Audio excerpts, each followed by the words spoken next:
that was a scary thing for me. And it came on the heels of kind of my own pre-midlife crisis. I was dealing with a lot, and it was sort of this perfect storm in my life of needing to find a purpose and meaning and something more than what I'd been doing. And what I'd been doing was living on that hamster wheel of success, whatever we call that, where I had completely spent myself, and I was depressed and wealthy and successful in the eyes of the public, but checking all the boxes of my goals. But I was miserable because I at the end of that exhaustion, I was like, when we get to the top of the mountain, what's left? I mean, nobody tells you that there's nothing there, that there's only more of the same, and you just keep climbing and climbing until you die of exhaustion. Is that life? Is that what we're here for? Filmmaker Magazine presents Back to One with Peter Rinaldi. Alan Ritchson is an actor. He sat down with me in cyberspace to talk about the work. What's your entry point with a new character? What aspect do you need to get your arms around first? The first thing that I do is I go straight to the source material, and I absorb as much as I can of everything that I can possibly know about this character, the world that they inhabit. I mean, that would be true whether it's like a fantasy and I need to understand the Tolkien topography of where that character lives, or something like Reacher, which I'm doing now. I mean, I had the luxury of, at the time, 24 books to pour over. With each new book, I had new questions answered as to like what he would do in certain situations, to the point, that by the time I got to the end of the series, I had no questions about what Reacher would do in a certain situation, whether he would be, kind of a wise ass, whether he would take it seriously, whether he'd run, whether he'd walk. I mean, the work was done for me. It was my job to absorb the author's intent, and I approach every job that way. Fortunately for a lot of us these days, or unfortunately for the audience, I don't know, a lot of what we're making is stuff with a lot of IP attached to it. So there's a bedrock there that I think we are, as an actor, very fortunate to have. There have been projects that I've done that are wholly original, and that's a little more freeing, because nobody can tell you no. I mean, what is somebody going to tell you? Like, he wouldn't do that. Like, really? Yeah. Unless it's the original writer, maybe. But you have a lot more latitude to play in that world and to craft from the imagination. But I mean, there's so much source material there. Usually, when you go to take on a character that you can go get your PhD in whatever that character is, and that's the first thing that I do. It's so interesting. I never thought of it like that. Like the having so much back stuff to go through in these big IP things is very good for actors. But I guess it's the other side of that coin is that everybody else has been obsessed about that material all their whole life since they were 3 years old. Right. There is a pressure there to please. Yeah. And what actor isn't, infected with just a little bit of that people-pleasing disease, right? Yes. A part of that work then becomes, with great reverence and respect, forgetting other people's opinions, and that's a work in and of itself, But I think a lot of actors are like really intelligent. I mean, despite what I think, I think there's some public out there that wants to view celebrity or whatever as this ivory tower where they're sort of always looking down on the rest of us with this condescending kind of glare. But regardless of what some people think about actors, I find almost every actor I've ever worked with is like highly intelligent, highly creative, if those people are able to wrap their hands around some material, I think they'll come up with what may be a lowest common denominator for everybody, right? Like something similar or something in the zeitgeist that we all have felt. It most likely won't be something completely out of left field, and in that case, you can rest assured that you'll probably be coming up with something, landing in some place that we'd all like to be, as fans. You were a military kid, and I heard you talk about how moving around a lot and being the new kid kind of made you have to size up people, kind of. And that actually set you up for being an actor in a way. And I'd love you to talk a little bit about that. Yeah, I guess fast forward to years later, I'm on a set and one of the producers walks in and they were kind of like, the conversation became strangely personal. Like, I was sort of an observer to people talking about me and I was right there. It was very strange how it just sort of turned. It got very real for a moment among all these comic writers and that kind of thing. And somebody said, you know what Alan is? He's a chameleon. And I was like, a chameleon? Like, nobody's ever described me that way. And I'm like, a chameleon? I was like, why would you say that? And he's like, you are. He's like, you become whoever you're around in like a very real way. Like you become whatever the room is. It's like fascinating. And I was like, I got mad about it. I got mad about it because I felt like he invaded some space that I hadn't really spent time thinking about. And I felt like probably was like some secret, Yeah. Even, that I'd even kept from myself, and the fact that somebody could peg me is like maybe something that could have a little checkbox next to it. Oh, he's the chameleon. He's that guy, that like becomes whoever, I felt like very, like it was a personal affront to my subconscious life or whatever. And I think I then sort of have reframed my childhood and my upbringing through that lens. It's like, oh, that was exactly what I was doing. I mean, it's very, it's obvious to anybody who is an observer. Of course, if you're moving around a lot, if you're the new kid halfway through a semester or whatever, in third grade, you've got to be able to adapt pretty quickly to whatever that ecosystem is. Kids are different everywhere. Kids in the South are very different than kids in Illinois. And you've got to be able to adjust. And so I think I learned pretty quickly, probably as a defense mechanism, to become the room. And I think that became kind of entertaining for me later on because I enjoyed the attention of figuring out a room and then figuring out how to entertain that room. I think some kids become the chameleon to survive, and I think that was me.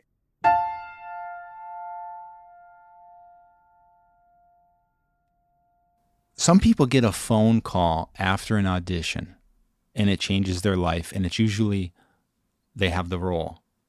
You got a phone call after an audition and it changed your life, but it was because you didn't get the role. I think that this is an important moment, right?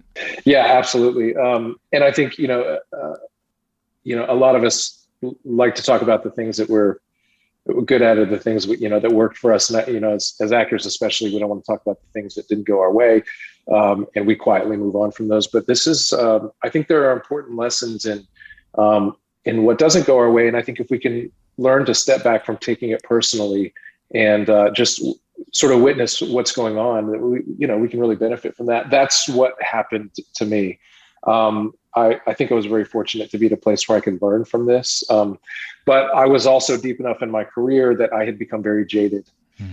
So I had been on a show that, I stepped into this comedy called Blue Mountain State, and, it's got kind of a cultish following, and the fans of this show are rabid fans that still talk about this 10, 12 years later. They're still coming up like, quoting lines and stuff. But it never really became like a huge hit.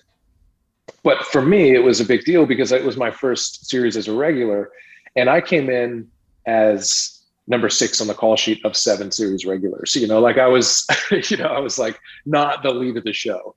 And I think the idea was just originally sort of like have this sort of bombastic, villainous kind of antagonist stir things up, and then maybe he'd continue on and maybe he wouldn't.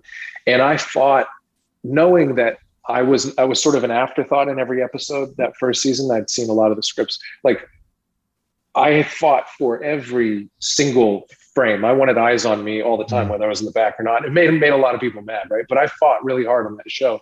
And after 3 seasons of being on that show, things went from like, directors and producers in the studio go like, can you do less? And like, just, it's not about you in this, like fighting for attention, to them going like, whatever he wants to do, he can do. Nobody tell him otherwise. I had people come up and say, so a director was like, he had directed in the first season and was like kind of not on my side. And then the second season, he goes, you don't hear a lot of these conversations as an actor, but the studio said before I came to direct this episode, whatever he wants to do, he can do. Don't ever tell him not to do anything. He can do whatever he wants. And he goes, the tone is like 180 degrees from the first season. So whatever you're doing, like, keep doing it. And I was like, wow, that gets in your head as an actor. And you're like, I can do whatever I want. And they're lucky to have me, And so, that show went 3 seasons, and we had a good run.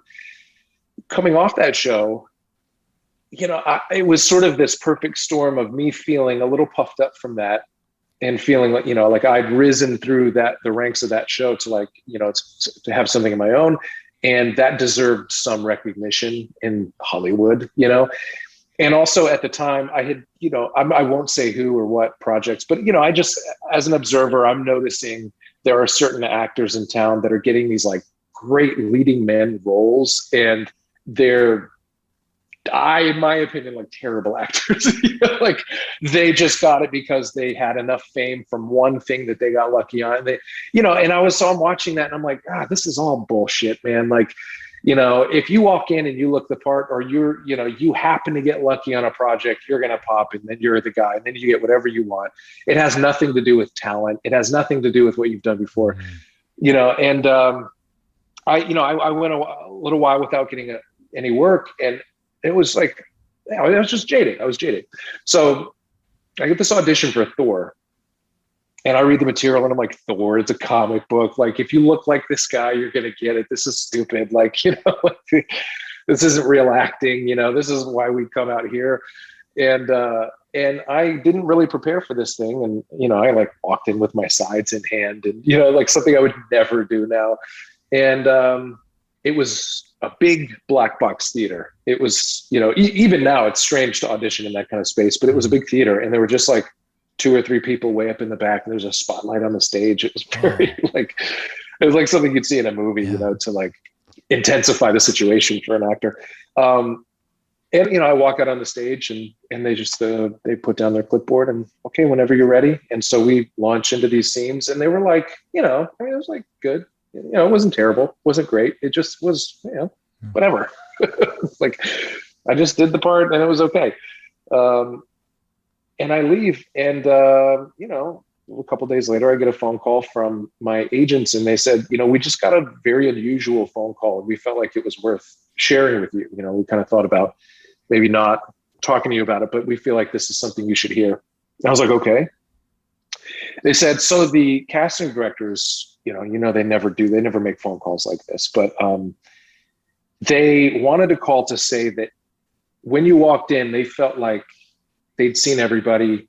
This guy definitely looks the part. If he just has done the work, if he has the craft, if he understands this, if he's got some artistry and he's ready, this is his moment. And you started doing the scene, and it was like, we just like put our stuff down, like really dejected. And, we were upset because it was, from the moment you walked in, it was your part to lose. And I was like, it was a gut check. I was devastated. I think for me, my agents just sort of like left me with that, like, what are you going to do with this? And, it was evident to me that I was at a crossroads, like where I could, I could sort of resent them for that, like, oh, they don't know what they're missing or whatever, or I could learn from it. And I decided to learn from it. So I called around and I got some recommendations for a private coach. And I walked in with those sides, and I said, so I told them what happened. And I said, this is not anything that I'm trying to like, I'm not trying to like go back in and win them over. I know I'll never go back in for this, but I want to know what I'm missing here. Like, what am I mean, it was fine. I felt like the audition was fine. And so we worked on it every day. I paid this dude every day for 3 weeks, till we got to the point where we did it one day, and he goes, do you feel that? Do you see where you are right now? And you're listening, now you understand it. You've really done. Did you feel that? And I was like, yeah, I get that. I get that. And I'm like, so I need to know how to do that in 24 hours, because you don't usually have 3 weeks to prepare for these things. Right. So the fact that I understood then, like, kind of what it took me to get to a point where it was like a profession, like I could have done that part, took too long. And I realized, like, they were right. They were absolutely right. If I don't understand how to get there without that kind of help and that kind of effort, I really don't understand this craft. And I've been coasting on instincts my whole career. I look back and I'm like, well, when I landed in LA, I was a model at the time, and I moved out to LA for music, and the modeling was paying the bills, and I had some buddies that were going on auditions, and I'm like, how'd you do that? I want to see if I could make some extra cash on the side, and like the first thing I went out on, I got, in 3 weeks I was on a show, playing Aquaman on Smallville again. Like and I sort of recognized, like, I'm not the greatest actor in the world. I got this part because I look like Aquaman, and they told me that I was just the most natural among who they saw. Like I didn't put on any affectations, and so I went with that. I look back on my career and I'm like, I didn't learn the craft, and it's a real gift that I didn't get to the point where I was like so famous or working on such big projects that I was far too arrogant or prideful to sit in a class and learn the craft. And so I took that moment to step back from the industry, and I found another class to get into, and a really lovely woman who's well known in the business, and she coaches a few very I was in a class with like NYU grads, like people that had like went to film school, studied this stuff, so it was a really interesting mix of like 10 or 12 people, and we studied for like 6 months, and I remember I wrote an essay to the teacher of this class about what I felt like the craft was to me. And she's like, okay, I think you get it, and so, I ventured back out, and things changed a lot. And I'm, and now I'm always availing myself to what I can learn, and I'm much more open. I think that piece of me died, that arrogant, like, I deserve better, don't they know what they're missing here, and I think, being left with a more curious, open-minded, ready to listen and learn self, I think is just, continue to help, but that was that's an important lesson, I think. So, for anybody listening that has yet to experience those setbacks, I think learning to not take it so personally, and just listening to what the world is telling you, I think, and embracing that can really do a lot of good. Just one of the amazing things about that story that also kind of scares me and bothers me is that it took this kind of, quote, crazy thing to happen, which was that the casting person reached out about it and called your agent and told them something that the agent, classified as, they never do this. You know what I mean? And if they never called, like, you wouldn't have had this moment. Yeah. You wouldn't have changed. You wouldn't have grown. Now, another actor might have broken another actor. That's the thing. Like, maybe that's why they don't call, because they don't want to break the actor forever or something like that.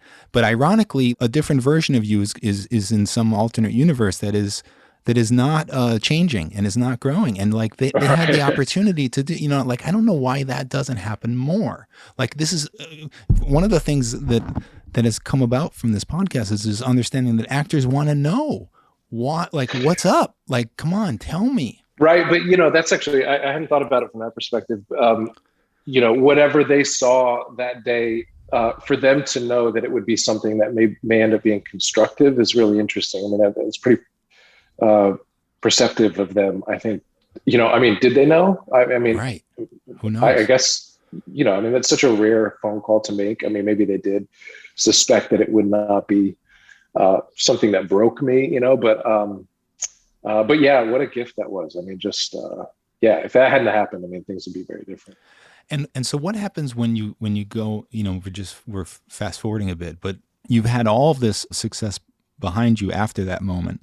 But for a giant role like Reacher, this must have been a big audition process to find this person to play Reacher again. Oh yeah, this was a beast.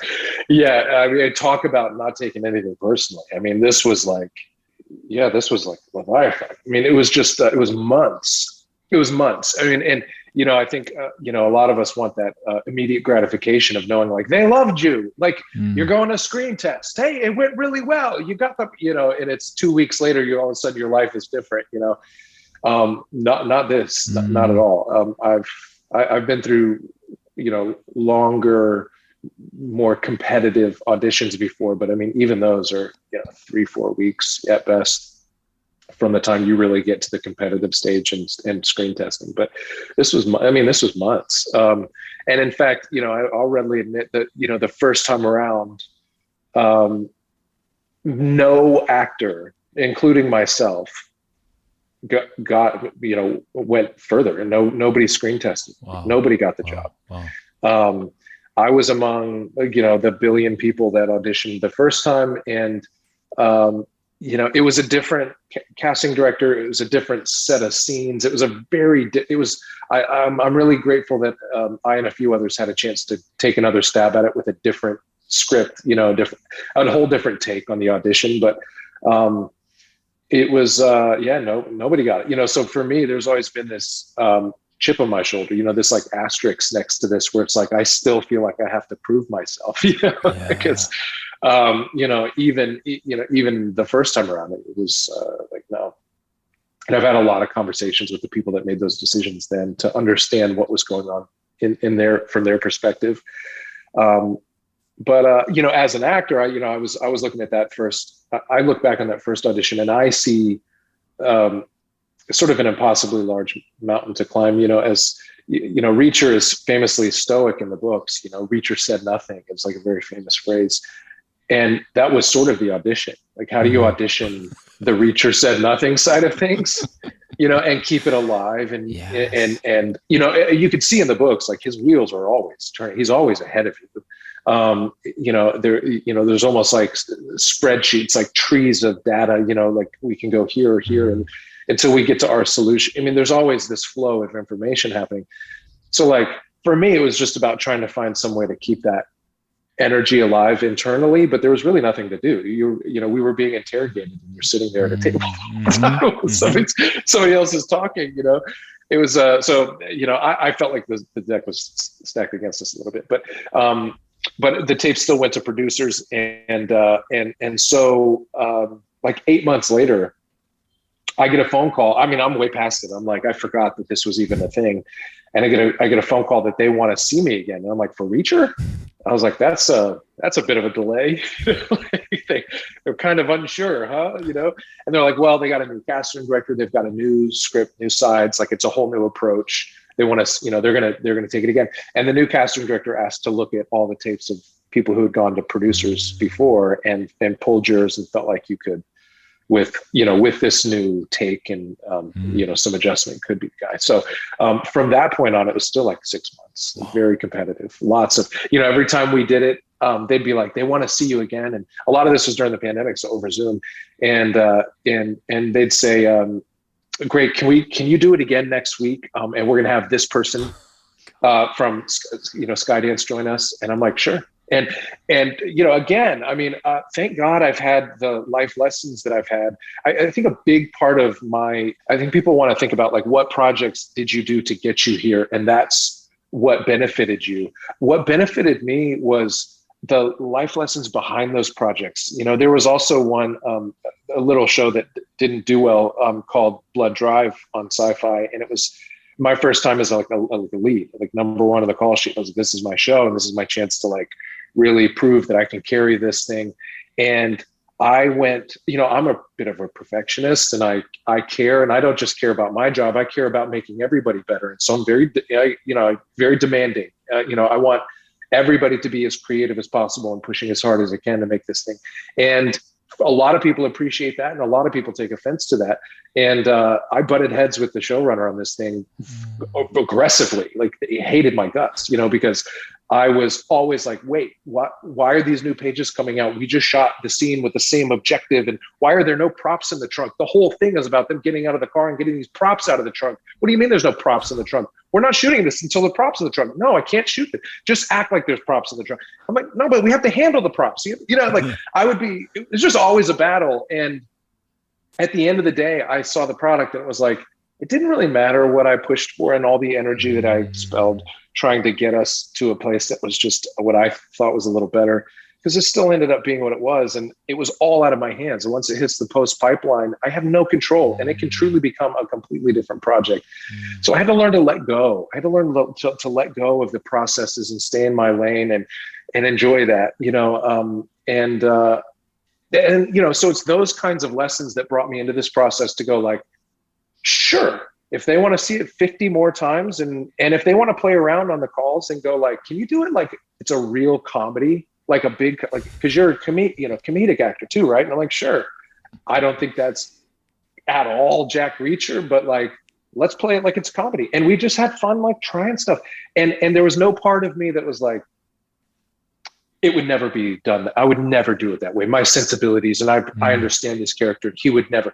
It was nothing. It was like, all right, let's try it, And so like we do it, and there'd be like a good laugh, and and they're like, can you do it like real dark? And what if it was like, yeah. What if it was really dark and sinister? Like it's kind of like a sinister vibe, And so I'd do the whole thing like that. I mean, it was like that for months, and we're just tinkering as a team. And I realized right away, like I was like, oh, that's what this is going to take. That is what it takes for a character like this. You talked about the pressure of like everybody sort of having their opinion of what this is. Everybody's got an opinion, and a lot of these executives that I was dealing with already made a couple of movies. They've already lived this life, where they've made a lot of these decisions, and they're getting a second chance to go like, what can we do differently here? And with this new instrument, how does this sound? What if we play this string? What if we play this string? And so I realized right away to let go completely. And so it was months of just letting them tinker and just trying to be as absolutely open as possible. And it worked. It worked. You just changed something for me, man, because for forever here, I've been trying to, like, secretly and not so secretly, been trying to say to actors, like, you have to fight for things. Like you were just talking, the examples you just used about the props and everything and fighting with showrunners. Like, I was trying to encourage actors to kind of fight because I think the actors know more than most people about what's happening and about the reality of the scene, and I think that they need to speak up. But you're making me think that, like, it all doesn't really matter, and it could be worse than not mattering. It could make things worse. It could take away your energy. It could affect your career too. I mean, a lot of different things. But what really changed for me is what you're saying about how it's not your lane. It's like that's the interesting thing. It's like I don't know if I ever really got that before, because I used to think like this. You're a storyteller as an actor, even more than the actual people that call themselves the storytellers. Like, you're the ultimate storyteller, and maybe you need to step up, but you're making me think like that. Yes, that's true. But it's a collaboration that has to happen. Otherwise there's going to be too many heads bumping, and there's going to be too many bad effects to it. But the other thing that you made me realize, because what I'm responding to in Reacher, and specifically in your performance, is this, like, I feel like you hit this tone with him, or this vibe or something that I feel like that I was fascinated about instantly. And I don't like a lot of stuff. Like, I didn't put this on with a lot of expectations to like it. I don't like stuff like this. I don't like, I avoided the Tom Cruise Reacher. I just don't like action stuff or anything resembling that, or any kind of, IP stuff I generally avoid. But there was something I was responding to instantly with you. And I feel like it was like the way you were landing on this, which I think is it felt like it was deceptively hard. Like, if you did it in a different way, I wouldn't have responded so well to it. And there's some kind of mystery to him that you handled really well. Like you were just talking about stoicness. but it was always compelling and didn't feel artificial. And you're making me think like all of this stuff that you had to go through with all of these people was all helping you to figure out how this is going to be played and how it's going to land right for you and for the character, right? I mean, that seems like it all paid off. Yeah, absolutely. Yeah. Yeah, you're saying a lot. Yeah, that kind of like being able to land in that place with, people being able to sort of everybody collaborating and helping to sort of land in a place that just feels the most authentic for who this guy is, when everybody's got an understanding, I think doesn't happen without serious preparation, and that was always the case. Like I went into every one of those meetings or those months. I mean, I don't think I ever dropped a line, and there was, sometimes like 12 pages of, and this is just an audition, going into the first, the pilot episode, I memorized not just my lines, but everybody's lines. And at the table read, I was off book for everything. Wow. Like even picking up cues for other people, like highly prepared, because it had to be that way if we were going to figure this out together. And if I was going to be able to have the pliability, the flexibility to go, and we did even, right up until the end of the pilot episode. I mean, we had a lot of producers on set and everybody would go, can we do it this way? And we would do the same thing that we've been doing during the auditions, where we try, we try all these different things. And tonally, we ended up where we did almost editorially, thanks to Nick Santora. I like where we landed. And it's fun for me watching some of these episodes because I'm like, oh, wow, I thought what we were doing that day that everybody really responded to is where we'd end up. That take is not in there. But I get where we are is something that's very it's cohesive and it's who he is, and obviously it's resonated with you and I felt the same way when I watched, so I think we found it together, but I think a lot of that had to do with being open and collaborating with these really brilliant minds and respecting those minds, the writers, the producers, the director. Everybody had their own perspective. And being willing to entertain all those, but being prepared to, again, I mean, if there's anybody listening, I mean, I don't think you can be a good collaborator if you're not super prepared, at least for this kind of thing. So that helps tremendously.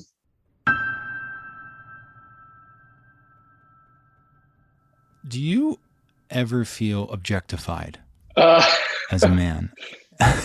I mean, it's funny that you laughed, right? I mean, if I was a woman and you were a woman and I asked you that, the woman that the interviewer was asking wouldn't laugh. I don't think, right? There would be. I laugh because there's so much history in my own life with this that it's almost comical to think about the fact that we can pack it into like one episode.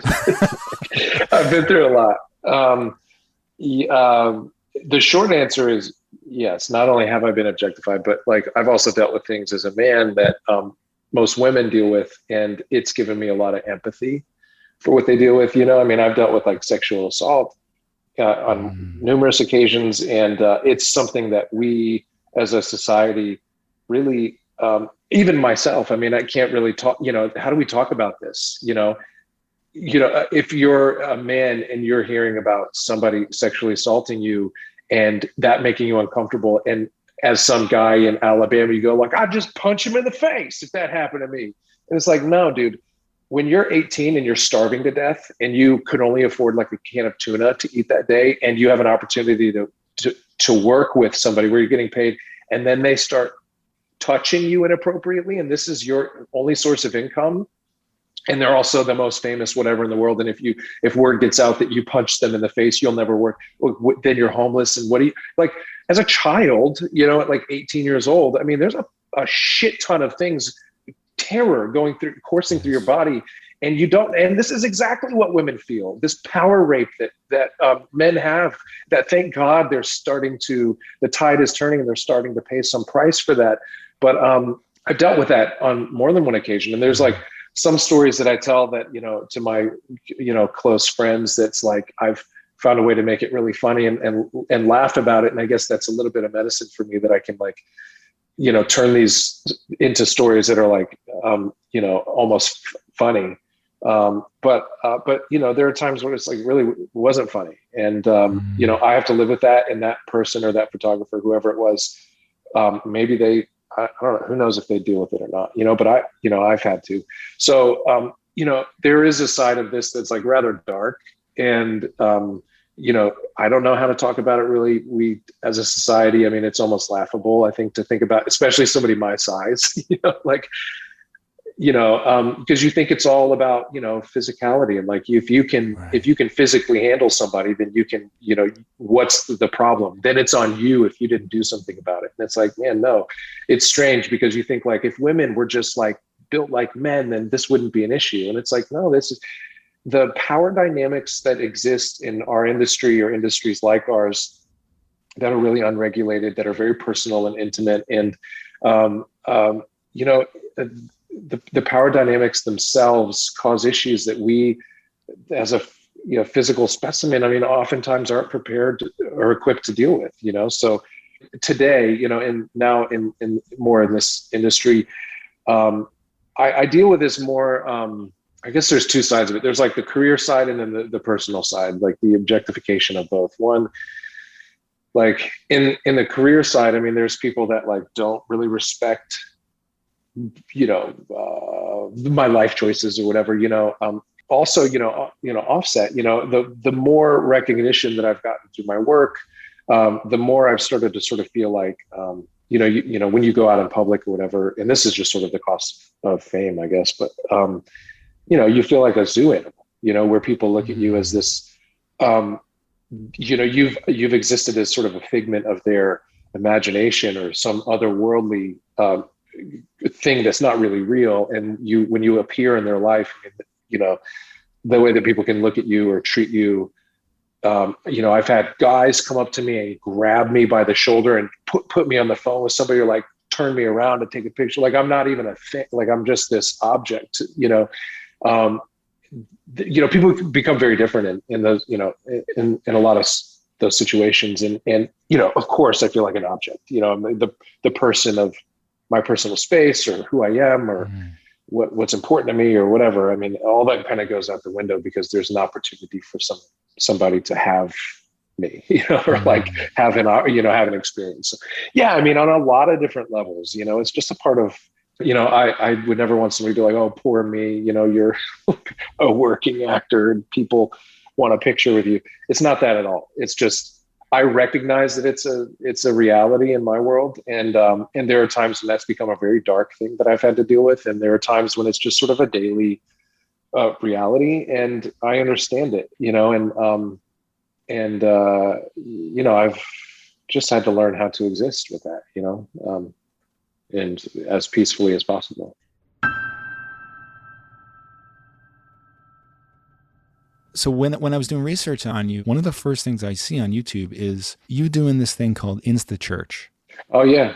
I got to just tell you, so I'm a Christian, but just saying that word, I think, would lead you down the wrong road of what I am. I'm into radical theology. So it's interesting that when I saw that, I became like, oh no. When I saw like you were going to talk about Christianity, and I pressed play on it, and I had this cringy thing, right, that I was doing. And what it ended up being was amazing, because what you were talking about was amazing, is positive, and all my worries went away. But the reason why I'm bringing it up is because I find it fascinating, because I'm counseling my friend who's kind of hitting the big time right now as an actor, and he's not hiding his Christianity. He's maybe even doubling down on it publicly. And my advice to him was, don't do that, bro. Do not do that. Only because of my reaction as a Christian to other Christians. So you can imagine non-Christians' reaction to any kind of Christianity, because it usually lands somewhere problematic. Luckily for me, looking at you, it didn't. Obviously, this is a big part of your life. And I want to know just, though, how you wrestle with the idea of putting that out there, if it is even a wrestling of it. Yeah, I think that feeling that you have of like, like he's saying he's a Christian, is a really sad affair to me, because I think the principles of Christianity, about, recognizing our own depravity and living a life an other-centered life, that the capitalistic pursuits that we're told, or what success is, like the whoever's richest wins, that those are all lies. And instead, we are called to give ourselves away. We're called to be losers, really. Lose the thing that you want so that other people can have what they need. That's a really hard lesson to hear. And that's not something that we're told is something that winners do these days, but like, those are things that I think have changed me for the better. I mean, they're antithetical to who I naturally am. I'm competitive. I'm like a warrior. I'd kill to win, like I could without hesitation go be a soldier somewhere. And like, but I'm called to something very different. And it makes me, at least I feel like it makes me a better person, better for the world, better for the environment, better for other people. So when you look at the principles of Christianity as they're truly laid out, from the mouth of Christ and those apostles who died for what his message was, I think they're wholly good, and there's something that we could all aspire to. And I think if we all were, then it would make the world a better place. Sadly, a lot of that has been corrupted and perverted, and a lot of that has been turned into this unbelievably vitriolic, poisonous kind of weaponry. And we see that play out politically a lot of times, and to see that we live in like a post-Trump world where like most of those voters are, quote unquote Christian voters. When you've got literally like the most anti-Christ type archetype figure in the Oval Office. I mean, that was a scary thing for me, and it came on the heels of kind of my own pre-midlife crisis. I was dealing with a lot, and it was sort of this perfect storm in my life of needing to find a purpose and meaning and something more than what I'd been doing. And what I'd been doing was living on that hamster wheel of success, whatever we call that, where I had completely spent myself, and I was depressed and wealthy and successful in the eyes of the public, but checking all the boxes of my goals. But I was miserable because I at the end of that exhaustion, I was like, when we get to the top of the mountain, what's left? I mean, nobody tells you that there's nothing there, that there's only more of the same, and you just keep climbing and climbing until you die of exhaustion. Is that life? Is that what we're here for?